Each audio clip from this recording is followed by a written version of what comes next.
It's time to talk about this week's top indie comic picks for New Comic Book Day, June 8th.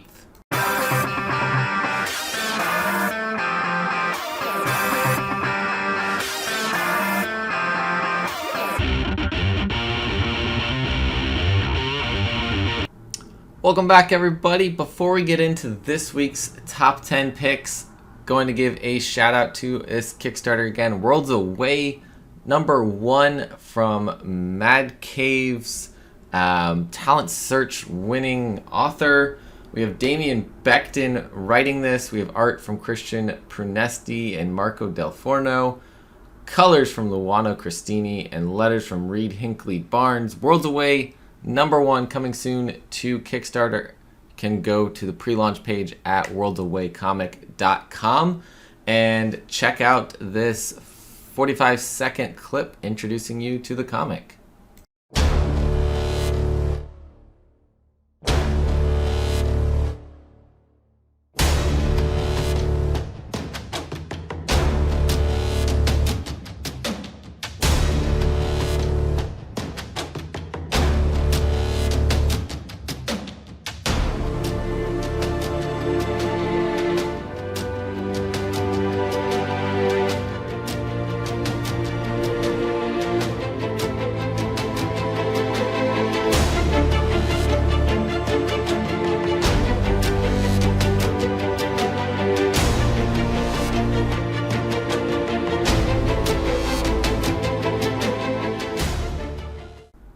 Alright, yeah, I'm excited for that one to hit Kickstarter. Looks awesome. Damian Becton, we're going to get on the channel at some point. We haven't scheduled it yet, but we've been talking more with him about the comic, so stay tuned for that. Before we get into the top 10, I just want to throw one more plug in here. This one is not a physical comic releasing this week, and that's usually what I'm talking about, but this is a digital release. It is a Comixology original, and it is coming out June 7th, so that should be today as this video is releasing. It is called The Never Ending Party. It is issue #1 of 5. It is co-written by Rachel Polak and a friend of the channel, Joe Corallo. We've got art by Ava Cabrera. We've got a whole team of creators here doing a fantastic job. Constanza Orozco on colors, Zach Sam on letters, and edits from Noah Sharma. And this one, like I said, I don't usually do digital, but because of the creative team on this one, I wanted to tell you guys about it. We've got a story that, I mean, it's a never-ending party. It's got to be fun, right?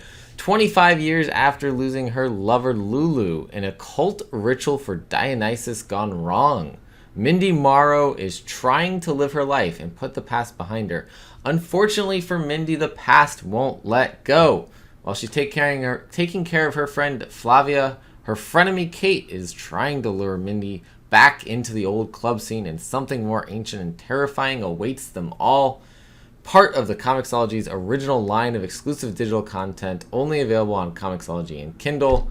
Read for free as part of your subscription to Comixology Unlimited, or it's also available for purchase via Comixology or Kindle. So just want to throw that plug out there. We will eventually have Joe on the channel as well. To be determined on when that one is, but we were going to do it this week. Something had to come up, so we will be talking with Joe about this very interesting comic that he co-wrote, and yeah, we'll be doing that relatively soon. But let's get into the top 10 picks for this week.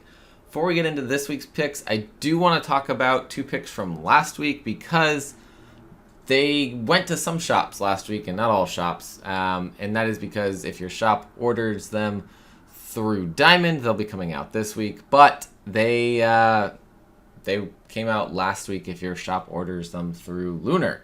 So that is Cult of Icarus #3 from Jenna Lynn Wright and Carl Slominski, and By the Horns Dark Earth #1 from Marquisa Nasso, Jason Moore and Steve Cannon, and that was my number one pick for last week. I didn't get to read it on New Comic Book Day, but I got my Scout box, and it was in that. So I have read it now. It was amazing. I'm glad I put it as my number one pick, but I did want to talk about it again today because some of you will be getting it in shops this week through Diamond, and so I want you guys to know about it again. Go check out By the Horn's Dark Earth. If you haven't read the first volume, you absolutely need to read it. It is amazing. Great fantasy magic story that does involve unicorns, but it's not a unicorn only story. So those of you that are afraid to read it for that reason, just go pick it up. You're going to love it. Love it, love it, love it. And I don't know what's going on with Diamond. A lot of the stuff listed for this week is stuff that came out last week as well. So it was a jumble reading through the Previews World website. Strangely, Cult of Icarus number 4 is also listed for this week. I don't know if that's going to come out the same day as number 3. If so, weird. But also, of course, since I'm talking about number 3, I was talking about it in the top 10 last week. I love this series. I read issue 3 from the Scout Comics box and absolutely loved it. So just go read Cult of Icarus. Fantastic zombie story vampire story. Other mythical creature there. Fantastic vampire story. Lots of cool twists going on in this story, and you don't want to miss this one. So Cult of Icarus 3, maybe number 4, also coming out this week from Diamond's ordering, and number 3 came last week from Lunar's ordering. So let's move over to the top 10 for this week. I might actually have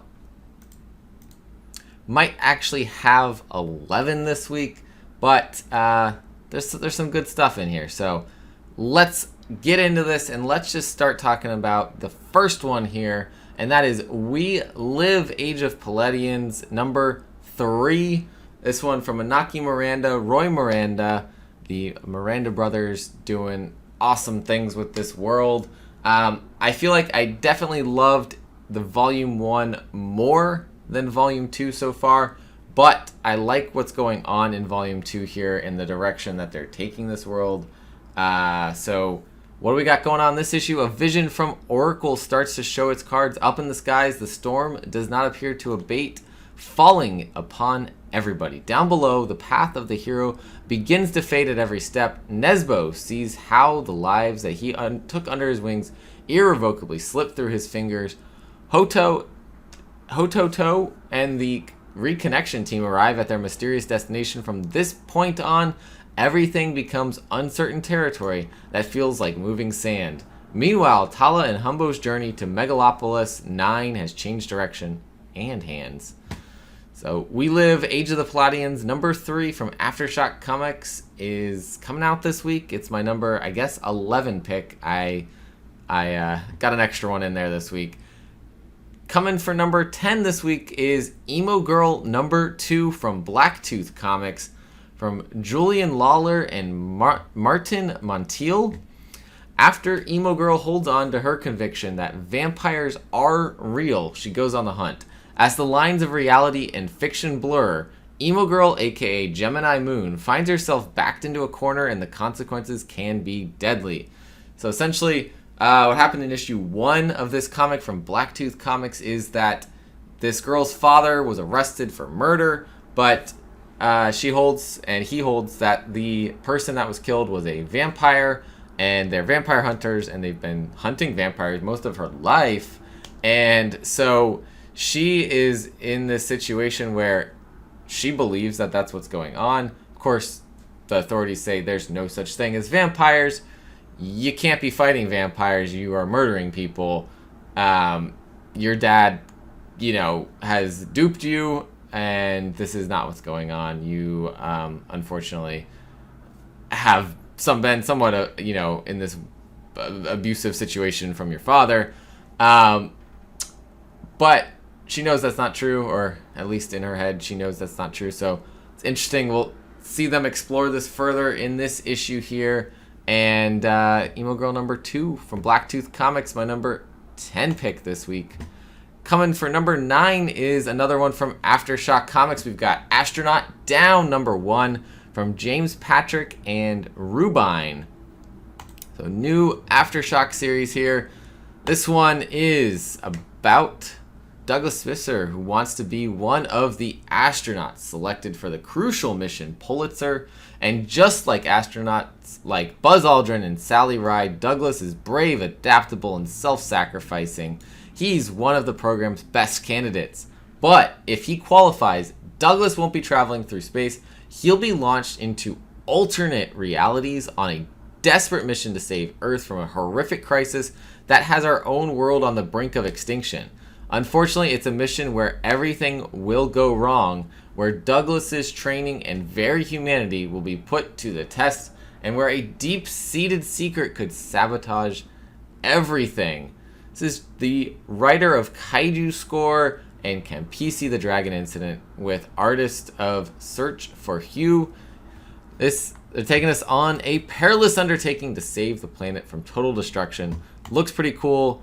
The artwork, at least the cover artwork, looks awesome. So I am excited to check this one out. It's a new one from Aftershock Comics. It is my number 9 pick this week for Top Indie Comics. Number 8 for me is Twig number 2 from Scotty Young and Kyle Strahm. Death of the Pathsayer sends Twig and Splat on a journey to a mysterious lab where a premonition sheds dark light on further dangers to come.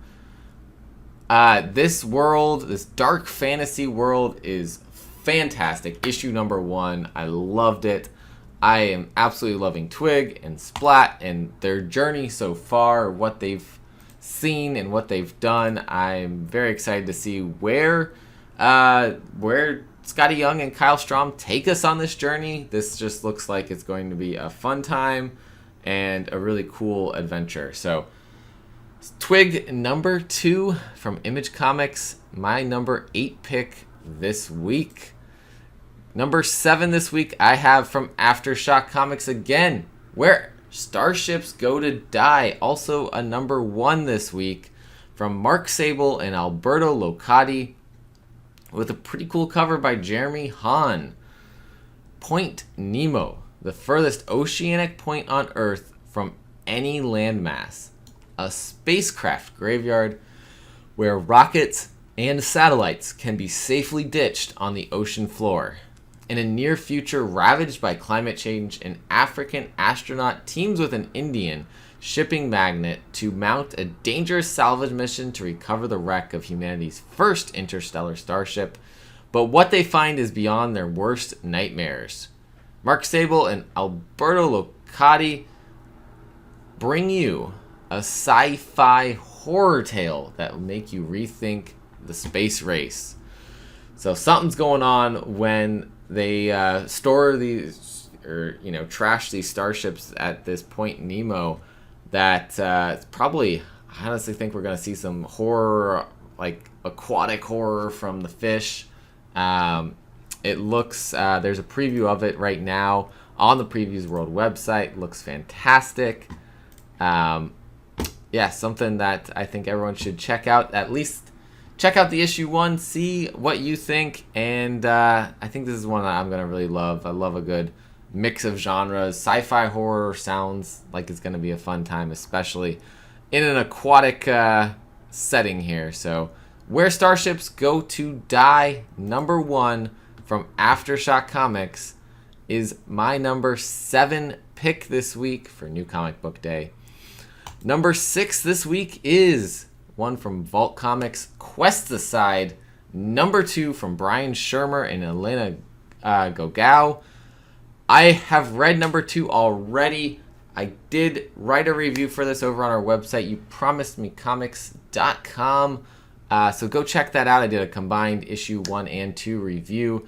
I got an advanced look at it from Vault Comics over on Twitter. So thank you to them, to the creators. This is a fantastic story coming out right now.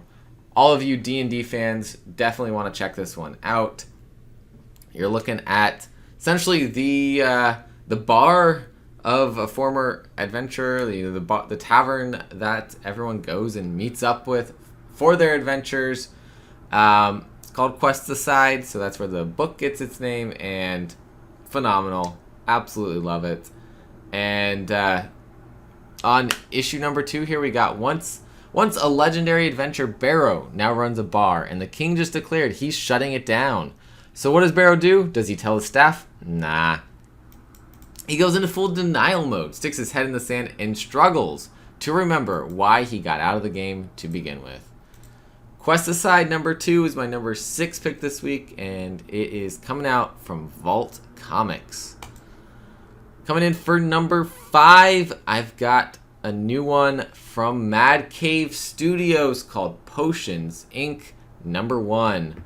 Eric Burnham is writing this with art by Stelladia and a cover from Natasha Alterici. The call of adventure always seems to hang up whenever Randall Gast Jones tries to answer it, leaving him facing the dull future of working in his family's successful potion shop. But when a powerful artifact is stolen from his parents and puts them under a terrible curse, Ran finally gets the request he's been after his whole life. He and his siblings set off to find the missing artifact, and its trail leads them from their homeland of Primaterra to the very strange realm of Earth. Potions Inc. number 1 from Mad Cave Studios sounds like a good mix of D&D-ish things again going on in this one, but taking us into the Earth realm. I love that mix of fantasy and reality genre mashup there. So I'm excited to check this out, and it is my number 5 pick this week. Coming in for number 4 this week is one from Scout Comics. It is Distorted issue number 3 from Salvatore Vivenzio and Gabriele Falzone. I have been loving this story so far. We've had 2 issues come out, and some crazy stuff going on in this with our Distorteds and their powers, and people learning what they can do with their powers. It's fantastic, but we have a little bit of a horror element in there, in that we have essentially a distorted serial killer who thinks he gets power from eating these people. So wild stuff going on in this story. And in this issue, Tom and Brenner's paths finally cross, and Tom realizes he's not the only one hunting down the Distorted. The detective hired by Elisa is forced to accept that he has been used as a puppet. Meanwhile, James and Murphy hone their skills so that they can understand the extent of their powers. Fed up with the status quo, James decides to take matters into his own hands. He wants to use their abilities to change his life. Distorted number 3 from Scout Comics is my number 4 pick this week. Coming in for number 3 this week is an issue number 3 coming from Behemoth Comics, and that is Dark Beach number 3 from Michael Ruiz-Unger and Sebastian Perez. Fantastic story so far. I love this world. It's going to be a 6-issue series, so there's plenty of time for us to get the answers that we want from this. I really want to know what's happened to Earth. Did it leave away from the sun? Did the sun die? Did something else happen that's causing the sunlight not to reach them? What is going on in this world?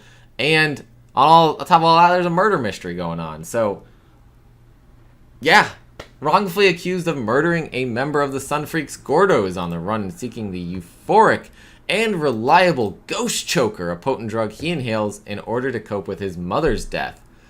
Is this Gordo's last trip, or will spiraling out of control land him face to face with an alternate version of himself, or even worse, Hitman Julius? There's a hitman out there, part of this whole conspiracy and murdering. All the while, Gordo's putting himself in the path of all this by investigating further, besides just doing his usual job of getting the crime scene picture. So Dark Beach is an awesome series coming from Behemoth Comics. And number 3 is coming out this week, and it is my number 3 pick. Coming in for number 2 this week for me is Code 45 number 1 from Scout Comics. This one right here. I read it because it came in the Scout box, and it's fantastic. Benjamin Hunting is the writer, and Joe, and I'm not sure exactly how to pronounce that last name, but it's NG. Fantastic. There are dragons lurking in the tunnels beneath Montreal streets. At least that's the rumor that confronts new Metro driver Vanessa. Terrified by these mysterious and horrifying apparitions, the night shift turns to self-medication, losing the ability to tell the difference between reality and fantasy. Pulled in deep by the underground raves that blast through the system's abandoned stations, Vanessa quickly finds herself on the verge of crossing into a dark world she never knew existed. So, on the cover, we've got our main character, Vanessa, there, right in front and center, along with her roommate, who's a DJ, who's putting on these raves in the underground stations. And lurking in the distance, we've got a dragon. Lots of cool things going on in this one. Is the dragon real? Is it imagination? Is it something else happening in these tunnels? I love that mix of fantasy and mystery we've got here. All the stories I end up talking about, I really feel like I gravitate towards some of those fantasy pieces that come in, and this is no exception to that. It's a great read for issue number 1. Of course, with Scout, issue number 1's come out, and you gotta wait about 2 months before issue number 2 comes out. So this said August is when the next one of this should come out. So issue number 1 of Code 45 is my number 2 pick this week. Is from Scout Comics. Number 1 for me this week is a new one from Dark Horse Comics, from writer Kevin Scott, artist Andres Ponce. It is Ward, issue number 1. This is an intense medical drama brimming with fairies, trolls, and real human pathos. St. Louis is a secret hospital for supernatural creatures. The personnel are overworked and the facility is underfunded. Sounds like reality right there. It's a place and a life Dr. Nat Reeves thought she left behind, until a wounded woman with a tail appears on her doorstep. Again, fantasy meeting reality pulls me in. Real human pathos. Realistic story about a hospital that is overworked and underfunded. Sign me up. This sounds awesome. Sounds real. Sounds fantastical. All of the above. And coming from writer of Star Wars: The High Republic, Kevin Scott, also writer of another favorite of mine from Vault Comics, Shadow Service. Fantastic book if you haven't checked that one out. But yeah, The Ward, issue number 1, is my number 1 pick this week from Dark Horse Comics. So that is it. That is the top picks this week. Thank you all for watching. If you've made it here and aren't subscribed, go hit that button. Really appreciate it. Really appreciate all of you who are subscribed. Drop a comment below. Let me know what you are looking forward to this week for New Comic Book Day. And drop a like on this video on the way out. As always, collect what you love. See you next time.